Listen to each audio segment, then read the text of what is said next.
Louvado seja nosso Senhor Jesus Cristo. Querido povo de Deus, homilia diária, quinta-feira, tempo comum, segunda parte. Evangelho de São Marcos, capítulo 10, versos 46 a 52. Celebramos hoje a memória de São Justino Mártir. Ele nasceu no ano 100 e foi martirizado no ano 165. Ele era filósofo e foi convencido por outro evangelizador de seu tempo que a filosofia foi antecedida pelos profetas e pelo Logos de Deus.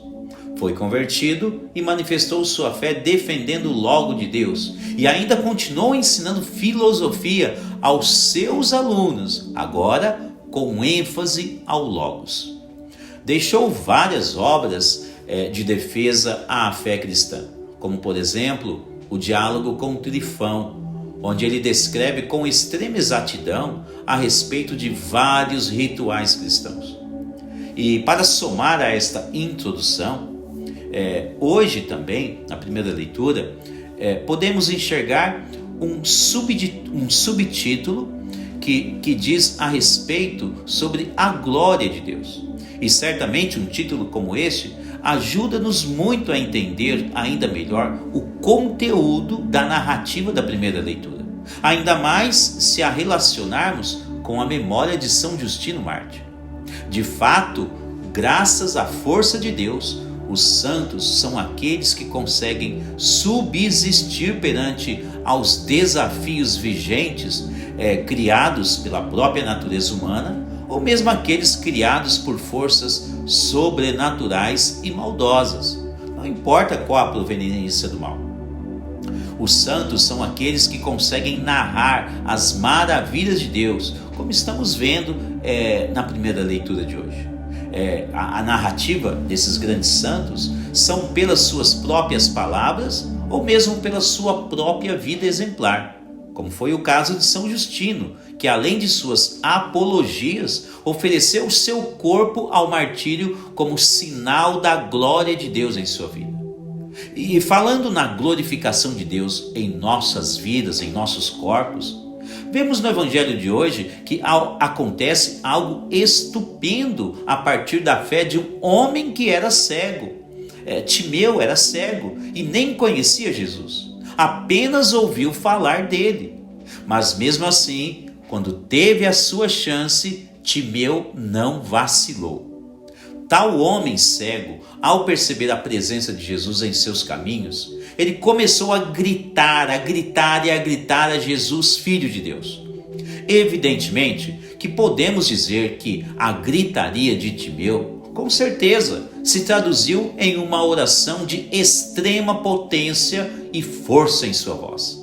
Pois mesmo com alguns discípulos tentando calá-lo, ele mais gritava.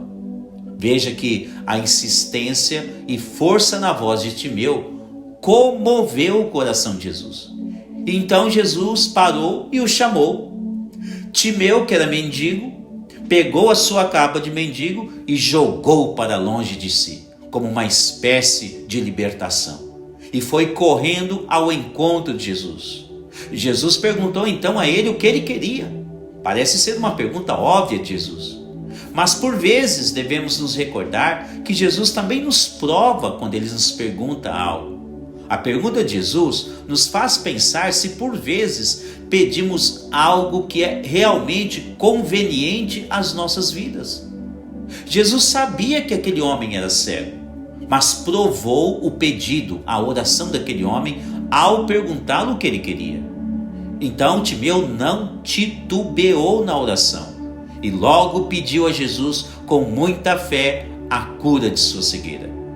Jesus, percebendo a fé daquele homem e a sua necessidade física, disse: vai, a tua fé te curou.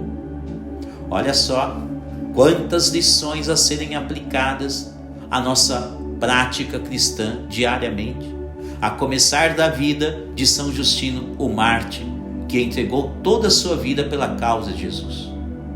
Depois, colocando em foco a presença de Timeu e Jesus, notemos que nunca, jamais devemos desistir da oração, e mesmo que haja pequenas adversidades. Depois, Rezar a Deus com fé, com força, com confiança na voz.